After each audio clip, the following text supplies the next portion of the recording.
Hi friends, thank you for joining me today. This video topic comes from a beauty related website that I follow. It's called intothegloss.com, and on that website I saw a little article slash like kind of call for comments about the thought of if I could only keep 5 beauty products, what would they be? We're talking like these are the only 5 things you get until the universe decides to give you the rest of your stuff back, you know? So in my eyes, I'm thinking like, how can I create a full like daily workable look out of just the 5 things? And it's really interesting if you look at that site, you can go through the comments, you can see what different things people picked. And some people seem to be focusing their answers mostly on makeup, some people on beauty just all together, like even hair or skincare. But I thought for this, I'm just gonna focus on makeup because I think it's hard enough to just pick 5 makeup products. So for this video, if this is a challenge you want to adopt or tell another YouTuber, hey, look what Emily did, maybe you should try this too, make it kind of a tag. You get your skincare, you get your SPF, you get your brushes and tools, but as far as makeup products, you have to stick to the 5 things. So like I said, I'm really considering how could this create a look for me?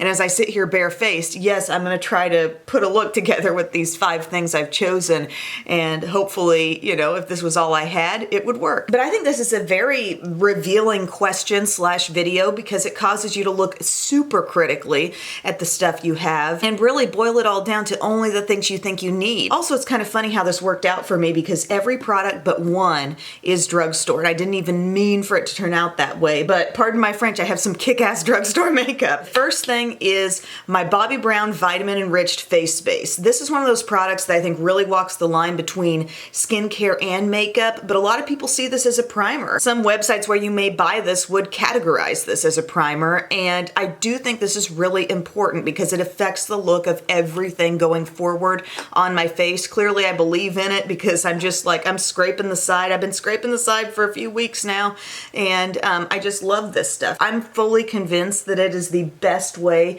to set up my skin before makeup.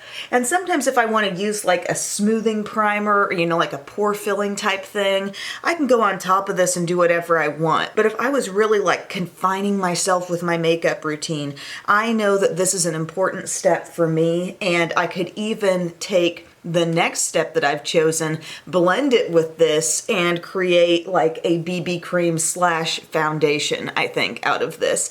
But it just really sets up the skin to be in the right place for me any day. The second product I'm choosing is a concealer, and it's the e.l.f. 16-Hour Camo Concealer. I wear this in the shade Medium Sand. I need something that will work for any problem area. I really do trust that this concealer, without the help of any foundation, can tackle darn near anything my skin is going to offer up, be it dark circles, melasma, if I have a huge zit or something. I know that this can handle it. It doesn't require a certain corrector to work, and it's just full coverage to handle anything. So yeah, this is the only like coverage step that I chose. And when you're down to 5 products, you know, you don't have a lot of options, and you will see I'm still not using a bunch of it. I'm just kind of keeping it to what I would always use with this concealer, kind of trying to brighten up certain areas, cover certain areas. I'm gonna use it with a beauty blender today. This is my e.l.f. sponge, and I feel like when I blend out with a sponge, or certain other kinds of brushes, but a sponge in particular, then my product covers an even broader surface area on the skin really, really quickly and easily. So we're gonna cover the nose, get rid of any of that redness there. If you really want to stress yourself out, you make this a challenge where it's just all beauty products, period. Because then it's like, okay, what if I need a certain tool to apply this product that I got? And then that accounts for another thing in the routine. Before you know it, your 5 is already chosen. So I think just making this about makeup makes it a little less stressful, but still really hard nonetheless. See, I feel like I need a little more right out here. So I'm just gonna build that slightly. Just dab over it.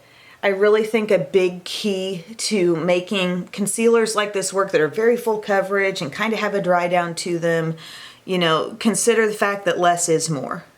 And I really do like that Pacifica concealer I mentioned in a recent video because it's one of the more emollient concealers that's out there on the market. And it really does perform so nicely for me on the under eye. But the more I thought about it, I was like, if I ended up with a weird kind of hormonal acne situation or something on my skin, I don't think that would be the best thing to use on it, and I definitely want some coverage. So I feel like this is kind of a good multi-purpose works for anything concealer. That's why I chose it. So my skin has this kind of priming hydration, it has the coverage, and then I chose a multi-purpose palette, and there's a reason it's called the Needs. Yeah, I chose my Needs palette here, and if you're not choosing some kind of multitasking palette for this challenge, I don't know who you are or how you think you're gonna get through this. Seriously, I was looking through some of the responses to that question on the Into the Gloss website, and I noticed somebody did answer with a Charlotte Tilbury Instant Look in a palette, and I'm thinking, well, this is kind of like that, but it goes a little bit further with what it offers. To me, the Needs is all the essential face powder steps, plus eyeshadow, plus a brow for me. So, and I love my Once palette, don't get me wrong, but there's a reason why this was named the Needs, and this was born as the greatest hits of various Makeup Revolution palettes. Like, these certain things came from my favorite palettes. I was kind of inspired by those greatest hits palettes by The Balm, so I love this so much, and this is going to really help us in a lot of ways with this look. Like, first off, I'm gonna go into Kindness, which is just my light sort of setting powder type step, and I'm just gonna go ahead and apply that where I put my concealer. This should help with staying power. It can help with kind of mattifying around the T-zone too. It's just a really nice texture of powder. It's also nice to be able to use that powder, and you can kind of tone down the effect from the bronzer or the blush if they're a bit too much for you. Then I've got Courage, my contour type shade here, and I'm gonna take this around my hairline. I mean, it's just amazing how many steps are in this dang palette. I also love using Courage as a crease color on the eyes from time to time as well. But this is sort of that step that says, okay, you can do this challenge, but you don't have to sacrifice everything because there's a lot in one. Applying a little bit of Courage still, just a little lower on the cheekbone area, maybe even up on the cheek a bit more too, because my face may not be really working with the same amount of color given the fact that I have not applied like a foundation all over the skin. So maybe work a little bit of Courage almost more like a all over bronzer at this point. Then I'm going to use Joy, which is my blush. I love this tone. I think of it as kind of like a bit of a dusty peach or a deep peach color, and it really gives a lot of life to the skin, kind of regardless of what else the makeup look might be doing. This is gonna freshen things up. You guys know I wouldn't be able to get through this challenge without choosing a blush. There's gotta be blush in here. Going back to all my old comfort zone brushes in this challenge. Just did that video where I was kind of forcing myself to try a bunch of different new ones, but this video is like a life and death makeup situation here. Then I go into Gratitude, which someone asked me recently on Twitter. They're like, should my Gratitude shade look like this? And they showed a picture of it, and it, you know, had this marbled kind of look, which is unlike any of the other shades in the palette. And I'm like, yes, it is kind of a baked, marbled sort of formula there. I chose it because I felt like it gave kind of a customizable glow. You know, there's a softness, a pearlescent quality to it that is just so satisfying to me to see on the skin, and I felt like it was something that looked good on all ages. I can put that shade on my mom and feel like, okay, that really looks good without emphasizing texture on the skin. We can achieve the juicy cheek look, so it was good for me. All right, so there's our face steps from the Needs palette, and I'm looking at myself in the mirror feeling pretty content with where we're at this point, because while I have literally zero coverage on like down in this portion of the skin where I need the coverage, I do have it from that concealer, and now we've given the complexion that boost. The next thing I'm going to do is apply a little bit of Hope in my brows. I didn't account for any other brow product in here because I knew that I could probably go without ultimately, because I have enough brow hanging around here, but if I really want to be ultra satisfied with the end look, I would do a little something to them. So I don't really have any hold, but if you're really thinking about this, I said hair products, you still got your hair products. I could find some hair gel, and when it's all said and done, I could lay that down over the brows. Thinking. Hope is a really nice cool brown shade. I think it could help a lot of people. Courage potentially could work maybe for some blondes out there. Faith for my auburn friends. So that's back to where it all began with my brows. A fully matte brown eyeshadow was the first thing I ever used to fill in my brows. It was a L'Oreal single, and I definitely hit pan on it, and I definitely like broke the lid off and held it together with a hair tie. Those were the days, y'all. Okay, like that's good enough for a little natural fill-in on the brows. And then if I want to do something eyeshadow wise, I've got this concealer which could double as some eye primer here for us. So I'm just gonna do that. I've got very little on there, although it kind of looks like a lot maybe. I'll just grab this concealer type brush. This is a Sephora Pro Airbrush Concealer. And I'll just use that to blend all over the lid and crease area. Or I think I called that in a recent video the creasal area. What? I think that comes from people calling it the crotchal region when speaking of the crotchal region. Okay, boom. Lids are looking even, not particularly tacky at all. So this isn't gonna really help in the sense of grabbing the shadow, but it may help it last longer. Then I think I'm gonna go with a little honesty in the crease. So this is my rich peachy color. That came from Neutrals versus Neutrals. You know, do something a little different. Normally I might start with Courage or Faith or Hope in the crease. We'll be a little peachy today. I love the softness of this shade, like actual softness and texture, but it allows you to kind of go somewhere with your look color-wise just a little bit, even though it's a very neutral palette overall. Then I'm gonna real quickly go into Love. I love how Love, I always talk about it in this way, but it's kind of a corrective shade. I feel like it's an eyeshadow that really carries some coverage with it. So when you are blending out the edge of another shade, it's very perfecting. Piece is that way also, just above, just a little more peachy. All right, check, check. In fact, I think I'm gonna take a little more Love with my flat brush. And also, don't forget, there's a great mirror in here. So if nothing else, you chose how to mirror, and the gods of this challenge decided to take all mirrors away, you'd be good there too. This is a very imaginative challenge in video. And then let's take a little Hope. That's our matte brown, the same one I used in my eyebrows. And we just pat that on the outside. Give ourselves a little depth if we were wanting to do a nice little nighttime glam. Definitely pull in Passion. You know, that's our really deep plum with a little shimmer. When I was thinking through this challenge and it was still just like beauty products in general, like you had to account for all tools as well, one thing I thought of was the fact that you could not use an eyelash curler and maybe get by with that spoon trick that sometimes people talk about. If you don't have an eyelash curler, you stick a spoon right in there, and that would be a way you could get by without it ultimately. I think I'm gonna do Faith with my little outer corner type brush here and kind of deepen up my outer corner. This is a nice fusion of, you know, the brown that's on the lid and the peach that's in the crease. And then I'm not sure there's any real need to do a lot of blending on the outside of this, but I'll just take my E40 just in case and go around it, and boom. I may take just a little more Hope, actually, our matte brown, and let myself have a little definition under the eye. The eye just sometimes seems a little less lost on the face when you just go around it with just a hint of shadow. Hardly anything on my brush. I'm barely touching into these shades when I use them. Just let that come down a little bit. So next up, we're gonna do mascara. For me, I do feel like eyeliner is somewhat of a skippable step, but also I can line with this darkest shade in here if I want to. So I could take, you know, an angled liner brush if I really felt like going through that process, and I could take it across my upper lash line, and I could wet the brush. They didn't say anything about taking away water, you know? So that would be a fairly easy way to establish eyeliner if you wanted to. But you guys know, when I'm doing natural looks, there are so many times that I just skip the liner and I'm content to just apply mascara.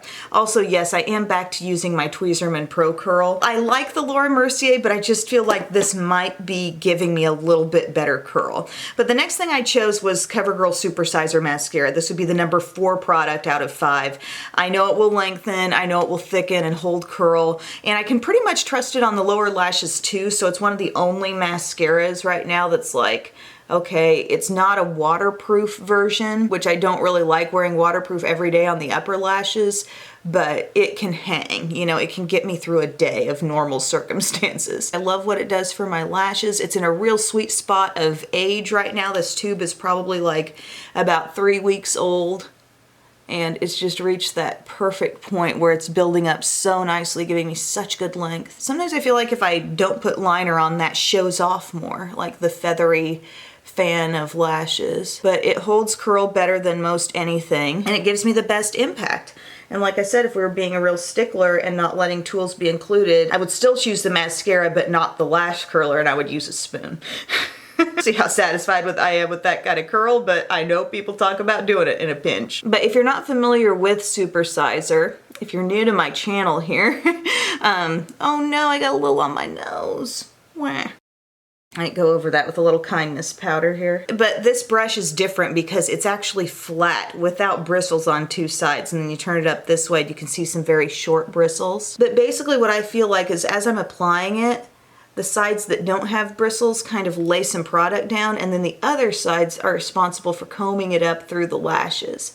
And it kind of keeps you from continuously dipping back into your tube for more product, because it's sort of like the brush is just handling it all. And if you do have lashes that like to drop really fast, even if you take the time to curl them and they lose their curl right away when a mascara hits them, this is not a mascara that really does that to my eyes. And I find it on Amazon for under $5. Got a little sloppy today along the lash line. I apologize for that, guys. I'm gonna do a little on the lower lashes.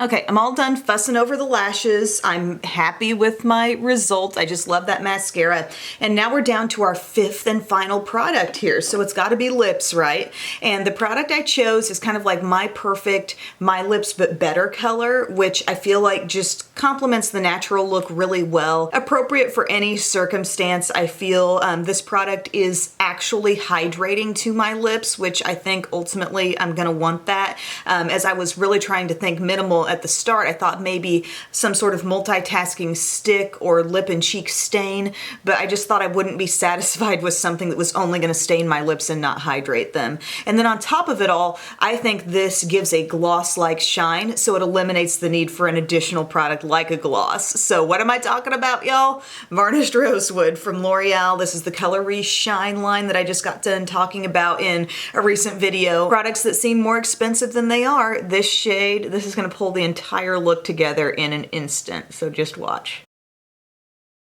Bingo. We done. That shine is something serious, isn't it? And I just love that color tone. It is just a can't miss shade. And you know what I'm gonna do just for insurance here? I give one more, I'm doing this so gently, guys. Just a little tiny gentle curl after the lashes are not wet anymore. And then you've got a really locked in curl. But yeah, that's my look. I did it with 5 things and I'm so excited. I mean, I've already been getting some requests for like quick back to school makeup, and I think this might be it. Underneath it all, I did have SPF on, and you may feel like switching this out for something that really caters to a skin concern if you've got blemish or acne prone skin and there's a certain moisturizer you love, or you're very oily. You know, this is a pretty thick, rich cream. So it's more catering to the normal to dry side of things. But it's kind of like outside of that skincare priming choice that I made, a lot of this stuff is kind of, you know, universally easy. I mean, you take a great concealer that you know is going to cover anything in any circumstance, and that's going to work great for you. I, of course, love the Needs palette because it has so much all in one. I know a lot of you guys enjoy that too, but you may also have another palette like on your radar that's multitasking that you think, well, that really works for me. It has everything I need. I think a multitasking palette is kind of necessary to make it through this challenge. A great mascara. I don't like going without mascara, so I needed one. And then a lip product that's just like everyday perfect. That's what this is to me. So I would love to hear your thoughts in the comments section below. What 5 makeup products would you choose if you could only do 5? If there are other YouTubers who you'd like to see carry out this video idea, let them know. The idea is on Emily's channel. They can get the scoop here. I think it'll just be really fun to see different people's ideas on this topic. But I ended up with a look that I'm happy with, fully 100% confident in, would go outside the house, no doubt. I've got my look. Look at me. I'm so low maintenance. Thank you guys for your time. I hope you enjoyed, and I will see you again soon. Bye.